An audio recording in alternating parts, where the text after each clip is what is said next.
everybody, and welcome back to my channel. Today's video, as you can maybe tell by the title, is going to be a little bit controversial.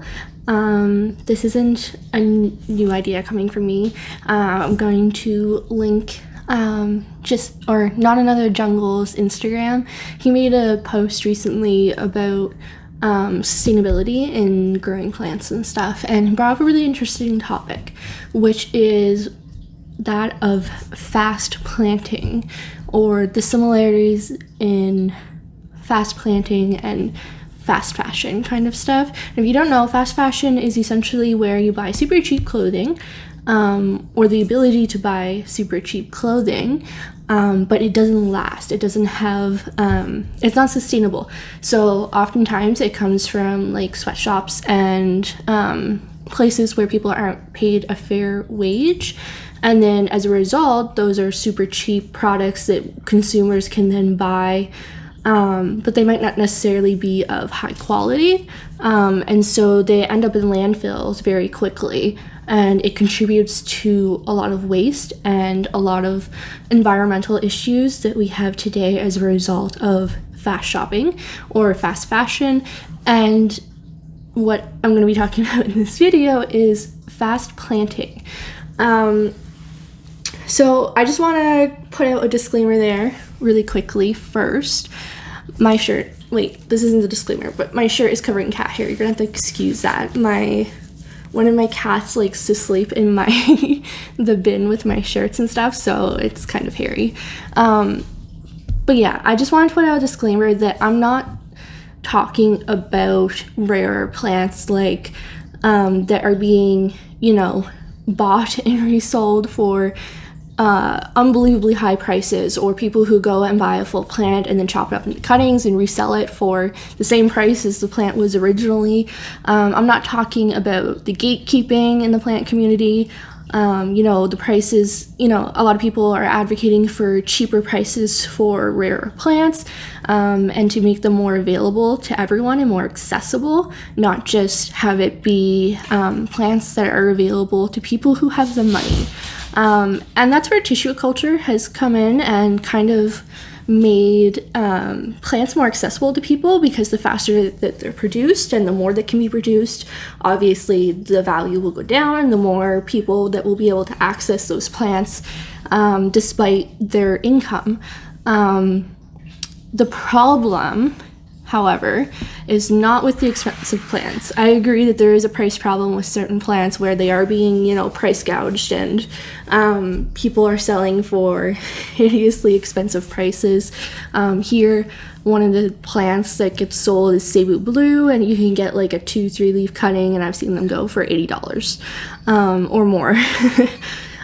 Or albos, who traditionally have been like $600 plus, like minimum $600 here.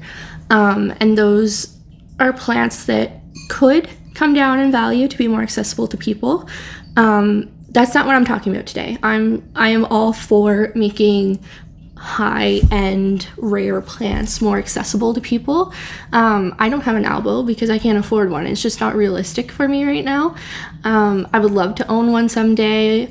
It's just not really an option for me right now, and it's not for a lot of people, and that's fine. I do think there's a lot of people who are advocating for those prices to come down, a lot of good work being done, and with tissue culturing and reproductions, it's going to come down in price. It already has. Even within the last year, prices have come down quite a bit, but again, not what I'm talking about in this video. Instead, in this video, what I am talking about is plants like this.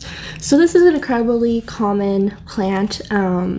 It's a plant that has been around for a while. It's super easy to propagate, and because of that, it's a gorgeous plant, by the way, even though it's incredibly common. I love these plants because they have like really gorgeous sparkly leaves, and then they have like a bright fuchsia underside to the leaves. So this is an example of a plant that is widely accessible and too cheap. This plant here I bought for $4. The price tag is still on there. And the problem with buying plants for super cheap is that people don't value them the same way that they value more expensive plants. They become essentially waste down the line. It seems that people are willing to sacrifice cheaper plants. They don't put as much research into caring for their plant. They don't put as much care into actually keeping them alive. They kind of, they can suffer a little bit kind of thing. And that type of mindset results in a lot of plants being thrown out. And the mindset behind that is that because it's so cheap, you can always get another one. You'll always be able to find another one. It's not like a Monstera Aloe where you're dumping $600 down the drain kind of thing. These plants are seen as replaceable, basically. They're not given the same value, and it's become really problematic because people have started buying plants, and then when they start to look bad or something happens to them, instead of caring for them or starting over, chopping them back to nothing and waiting for it to regrow, they pitch it in the trash and buy another one. And that contributes a lot of waste to the environment. Plants come in plastic pots. They come shipped in plastic and boxes and tape.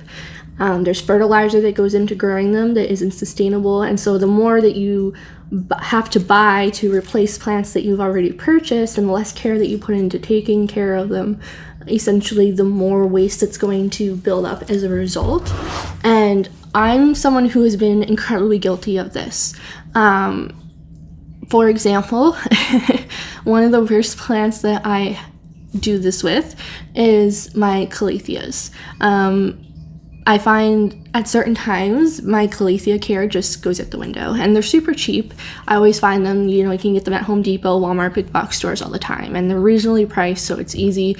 It's just in my mind, I'm like, do I really want to put in the effort to bring this back to life, essentially, or do I just want to throw it out? Because it's hard to look at something that you failed to take care of, essentially, or not failed, but like that went wrong. It's hard to look at this, basically. It's hard to look at things like this. And when they're sitting around, the temptation to just throw them out and get rid of them is really, really high. I've been there, I've done it.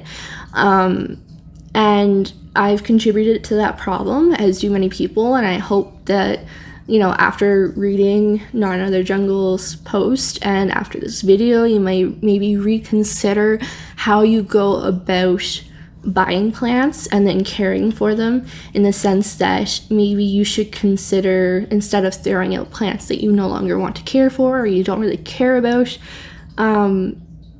gift them to someone. Even if they're not great, there's plant trade groups, there's people who want to take in badly damaged or dying plants and revive them, especially if you're getting them really cheap or free. Rather than dumping them in the trash, why wouldn't you want to do that? And then you're not contributing to the problem, you're giving someone else a shot at it, kind of thing. Another thing that I've had to catch myself for, kitten, don't scratch. Another thing I've had to catch myself for is buying plants that I see in a store, because not necessarily because I want them or because they're a plant that I've been looking for, a wish list plant, but I see it on social media or I see someone else get it and I look at it, or I buy it just to have it. But it's not a plant that I've put any amount of research into. It's not a plant that I wanted before I saw it, essentially. And so I end up with plants that I don't really take care of because I don't care about them. And that's a huge problem that I have, and I know I've heard other people talk about it, where if they die, well then did you really care about it that much, kind of thing. And I think there's a little bit of truth to that, in the sense that there's things that happen in your life, like mental health, work schedules, daily schedules, family, stuff like that, where sometimes just genuinely plant care falls low on the list and it doesn't get taken care of. And that's okay. But rather than throwing out your plants when they start to look bad as a result of, not being a high priority. I think it's important we start to look at alternatives such as trading or gifting, or, what I've decided I'm going to do to help with the problem or the problems and my part that I contribute to this fast planting, essentially, is I decided I'm going to get a grow tent. I'm going to put it in the basement, and then I'm going to take some plants that, for whatever reason, they started to go downhill. And instead of throwing them out and buying a new one, I'm going to stop myself from buying a new one. First of all, I'm going to focus on buying only plants that are on my list that I really, really want. Plants that aren't on my list, I'm going to stop myself from buying. I'm not going to let myself be influenced by social media and such, or videos, Instagram. I'm going to focus on what I want, what I'm looking for, which right now is nothing. I have so many plants right now that I want to get sorted out, propagations. I have an import coming. We are under a little bit of financial stress right now. Our cat is newly diagnosed with diabetes, and so he needs insulin shots twice a day, so that's a lot of money. He needs to be on a special diet, which is also a lot of money.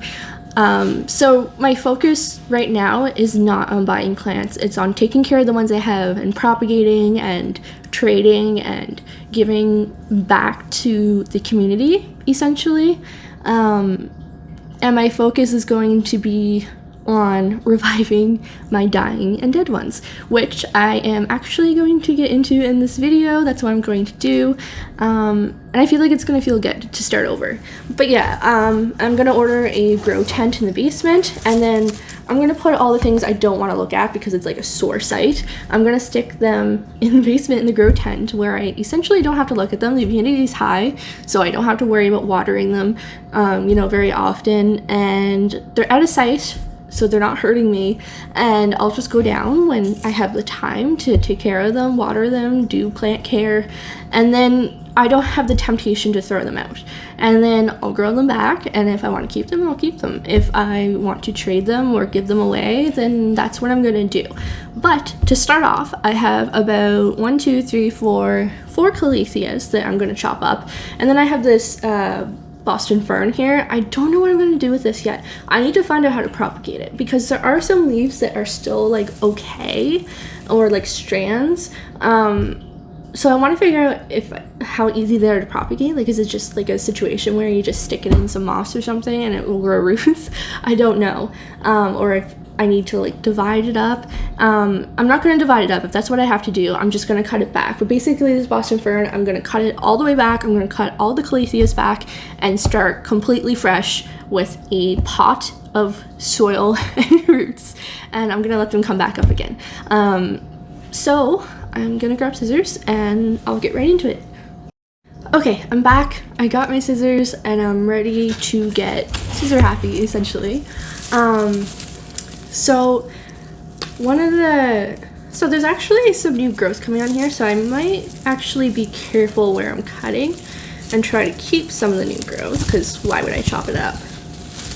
But as you can see, my caletheas, I had put them, basically, we moved to a new place, and our place has like old-fashioned style radiators, and I put them on a shelf directly in front of those radiators. So basically they got a lot of heat. The air was extremely dry despite having a humidifier going. The air was just drying out too much from the heat and being so close to it. So basically they dried up, they got crispy and ugly, and they just never really bounced back despite being, watered. A lot of them I did forget to water, or didn't water as often as I should have, with them being that close to a heat source. So I'm just gonna chop them up.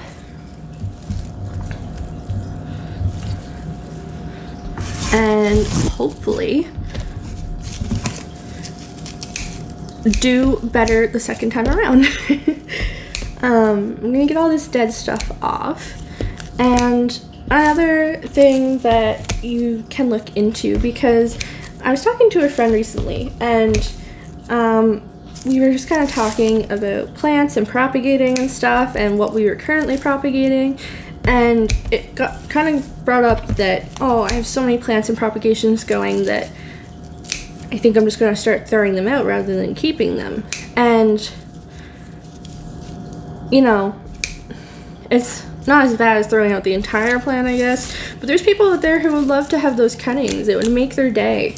And I know that there's a lot of like opportunities to donate stuff like that. For example, I know that locally we have a women's shelter for women who are fleeing domestic abuse situations, and one of the things that they do there is they have the women take care of houseplants and stuff. It's kind of like a plant therapy type situation that they're kind of going with, where they're promoting mental health and relaxation and mindfulness by taking care of plants. And so they've posted ads a few times asking for donations of cuttings that people don't want or plants that people don't want. So all this time, you know, I've been throwing out plants and I could have been donating them to like this really good cause.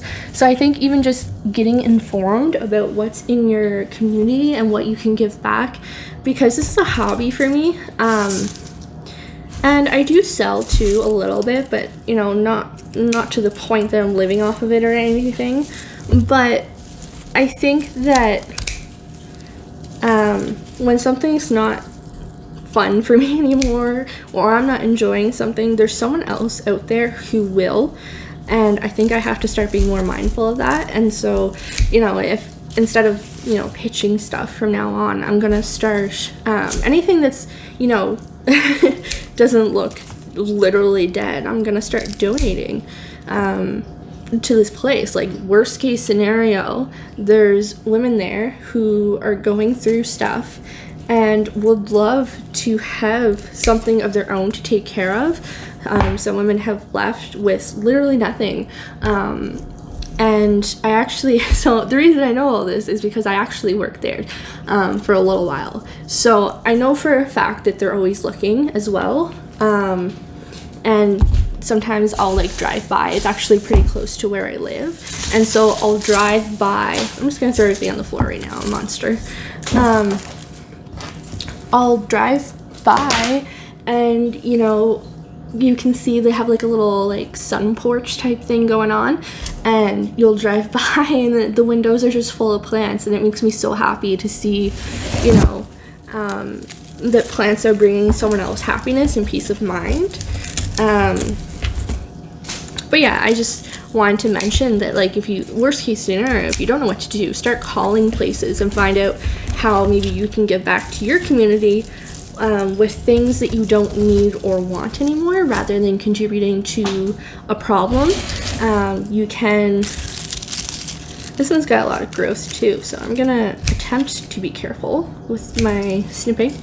But yeah, it's just a thought and another example of what you can kind of do. There's another Instagram account that I found recently, like really recently. She actually does something really cool where she also rescues plants. She's one of those people that you know, can't see a plant die kind of thing and feels bad for it. And I'm starting to become that kind of person too, which I'm happy and proud of, that I'm not, you know, essentially, I don't know, taking advantage of my privilege and my ability to purchase plants more than once. Whereas some people might have to save up for months just to buy a plant that I bought as an afterthought, essentially. So I'm definitely, sorry, this is really hard to cut for some reason. There we go. But yeah, I just thought I'd share kind of where you can do whatever you want, obviously, but I'm just kind of sharing what I decided is going to work for me and what I can do to contribute to my community and what's going to make me happy. Like, obviously, if something you're doing is just holding you back and holding you down and is affecting you mentally, then you know, you gotta do what you gotta do. But I don't think it takes all that much energy and time to find a new home for a plant, because there's always going to be places and people looking who are in need or would love to have a plant. I've had people comment, like, when I've propagated stuff and been like, I can't believe you'd cut that plant up and you'd do that. Like, I'd be dying to have a plant like that kind of thing. So that's just another thing that I've been thinking a lot about. It was funny because my boyfriend and I, when we first started dating, he used to take me plant shopping, or take me to like Home Depot or something, and I just go and browse the plant section. I have a disability that makes leaving home very, very difficult, and I can't drive, so I'm very isolated and I'm stuck in the house a lot of the time, which is part of the reason why I love plants. So here's some new growth. Like, it's not horrible. I could actually probably combine these two pots because they're the same plant. They need a good watering too. You can see that some of the leaves are kind of curled up, but you can also see that there's new growth. So like, these plants are far from dead and they don't need to be thrown out. Like, they're living, they're fine, they're putting out new growth. There's nothing wrong with them. So why would I throw it out, kind of thing. But yeah, when we first started kind of dating, this guy, it's completely dead, so I'm just chopping it all. When we first started dating, my boyfriend would bring me to like big box stores and plant stores and stuff and let me browse around. And it was something that was really great for my mental health because it was a way for me to get out of the house. And especially with COVID, it's becoming even more complicated because of restrictions and me having to be careful. I am immunocompromised, so I have a lot of extra precautions I have to take. This guy, same thing. I'm gonna basically just chop the whole thing. There's not really any new growth coming, so.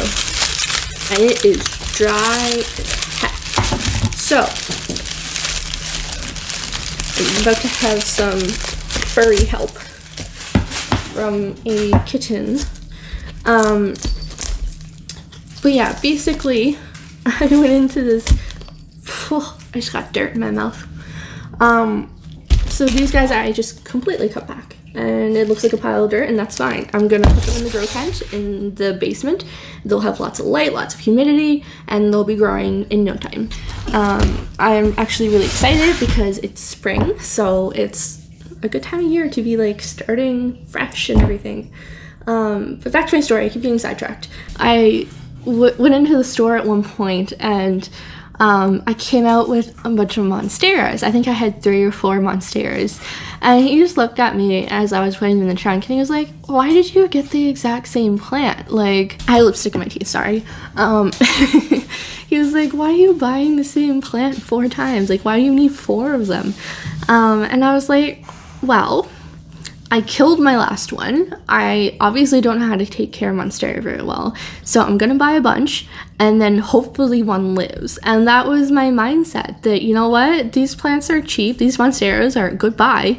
I'll just buy a couple and hope that one of the methods I use is working, instead of researching it and putting time and effort into leaving my monstera that I already had. I threw it out, took 4 new ones home, and thankfully, I actually do still have all of those monsteras that I brought home. They're all still alive. They're all still thriving. Kitten, don't you dare. She's like pawing things off the counter or trying to. It's going to make a really loud noise in a minute. But basically, they're still alive. And so, you know, in that situation, I didn't end up contributing to the waste, but the mindset that I had where, oh, I can just buy multiple plants and it's fine because I'm gonna experiment basically. And not to say that you can't experiment and stuff, but don't then go out of your way to just throw something out because it didn't work out how you want it, kind of thing. And I'm trying to be a lot more mindful of that. So I see another plant that I can completely chop up.